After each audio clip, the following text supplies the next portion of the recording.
All right, Professor Tostad, but let's be real. Jesus eventually will kill everyone who is unbelieving at the end of the world. In Revelation 19, Jesus' robe is red with blood due to the slaughter of the unbelievers. How do you explain this?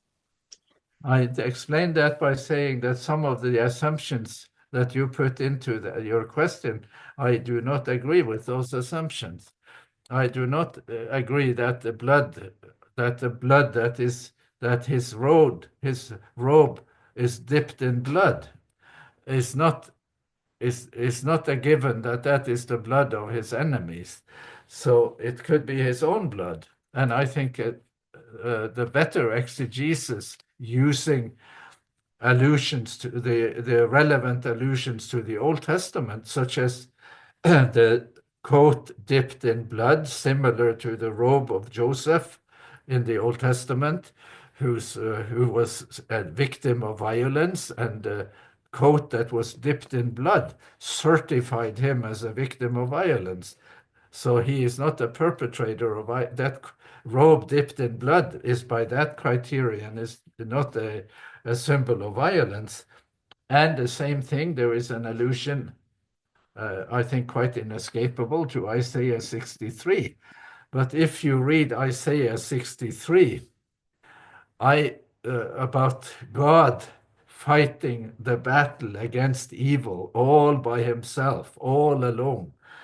I think the aloneness of God in fighting the battle is also an image that suggests God fighting by means other than violence. So I do not expect us to settle conclusively this question, but I do not think that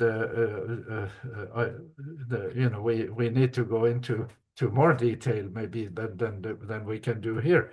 But the notion that the blood of the rider on the white horse in Revelation 19 is the blood of God's enemies, I do not share that view. I think that is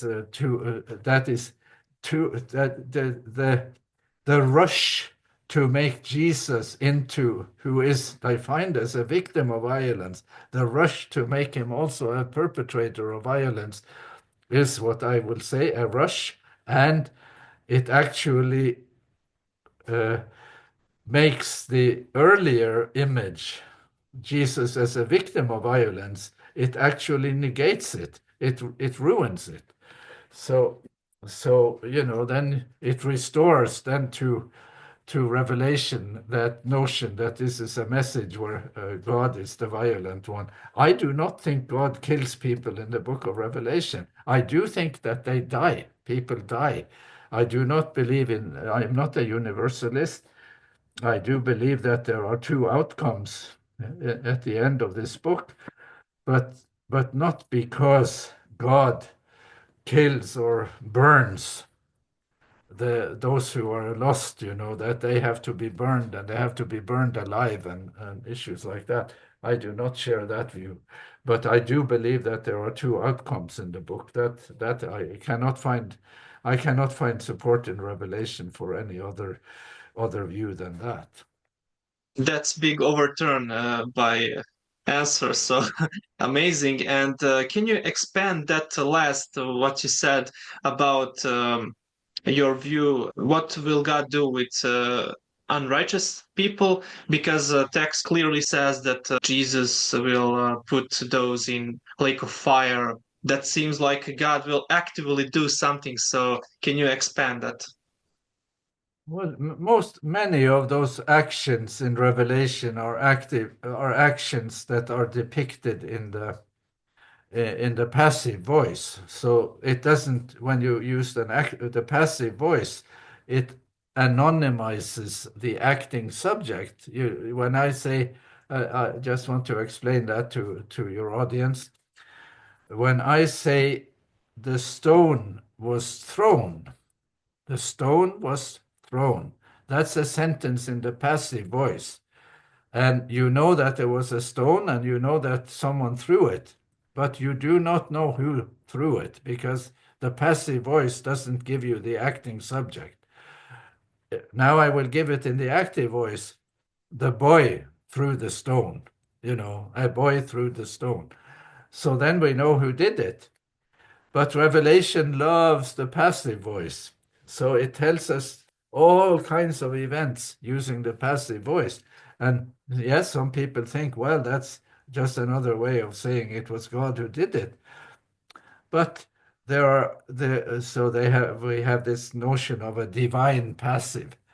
But I have the notion of a demonic passive, that the action described is not attributable to a divine figure, it is attributable to a demonic figure. That's a very strong, it's very easy to make that case, for example, in chapter 9 in the trumpet sequence. Now, so in at the end of Revelation, there are all kinds of scenes of violence. There is the trampling of the winepress. There is blood rising to the bridles of the horses and flowing from the outside the city for 1,600 stadia. That's, the blood going from from Belgrade to some city far away from you. This is a world that is inundated in blood. Is it inundated in blood caused by divine violence, or is it inundated, flooded with blood because of demonic violence? There are explicit texts both in Revelation and in Ezekiel that the armies of Gog and Magog, they start fighting among themselves. So this is my reason for contending for a theology of implosion. It implodes, it falls apart, it collapses upon itself. And it is not God killing the enemies, or God torturing those who are lost, or burning them alive for a shorter or longer period of time, and so on. I have about 10 reasons in my exposition of these texts for why this should not be seen as divine violence. It should be seen as implosion, that once it becomes obvious that the demonic program is a failure, that it is a deception, then they turn on each other. A man shall lift his sword against his brother. And there is a text. That's the only time, by the way, where there seems to be an allusion in Revelation to First Enoch. There are not many allusions to the non-canonical apocalypses in Revelation, but Revelation 14:20, with the blood rising to the bridles of the horses, is similar to First Enoch, chapter 100. Yes, and what that means, that verse, can you explain, please? Yeah, it means that the losing army, so after the 1,000 years in Revelation, symbolic time periods or real, whatever, after the 1,000 years, those who are not redeemed will be resurrected, and Satan will go forth to the four corners of the earth, Gog and Magog, and assemble them for battle. And Revelation says that the numbers are as numerous as the sand of the sea. So here is a huge army, and they march on the New Jerusalem that has come down from heaven from God. They march on the city and they surround it. And it looks like they are going to take it. It looks like they have the numbers on their side. They are a strong force. And then Revelation says that fire fell down from heaven and consumed them. But in other texts and allusions to Isaiah, allusions to Ezekiel 38, there is fighting. They fight among themselves, the army of Gog and Magog. They turn on each other. They lift their swords. The father kills the son. This is what First Enoch says. And they kill their grandchildren.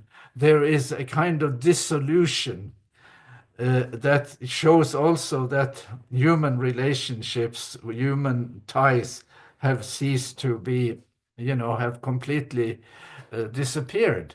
And then the forces of evil implode. And that implosion element is very critical, and it is almost uniformly left out by interpreters. All they can see is the fire that falls down from heaven.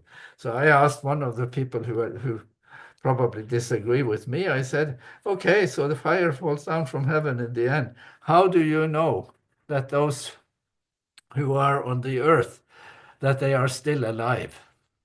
Because the text has already given us this idea of the armies fighting among themselves and of bloodshed, and the earth sort of flooded with blood for a distance from not quite from Belgrade to Athens, but something in that direction.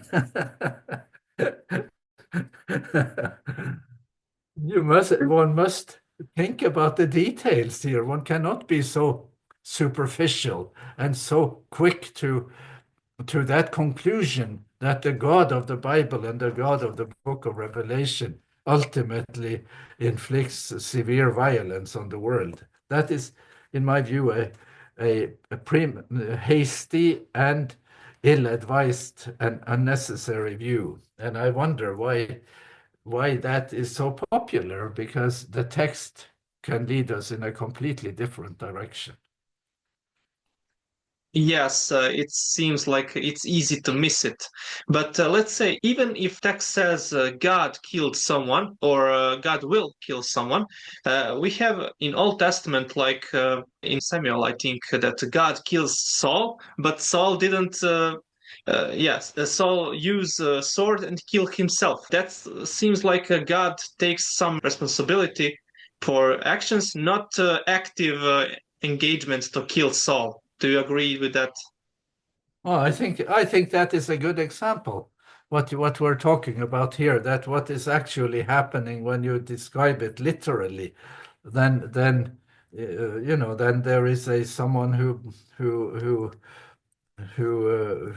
is not killed, he kills himself, and then you can say that is still ascribe it to God, even though God is not the executioner, but there is a tendency in the Old Testament to use to ascribe things to God that to one has to recognize that there is a kind of metaphorical aspect to that imagery. So that's sure, there is plenty of that kind of language in the Old Testament. But now we are in the New Testament, and we are looking at the figure of Jesus, and we are looking at how he transforms our understanding, or he clarifies our understanding. And he is the ultimate revelation of the kind of person God is. So just to make sure he gets the last word, that's the point. Beautiful. Thank you, Dr. Tonstad.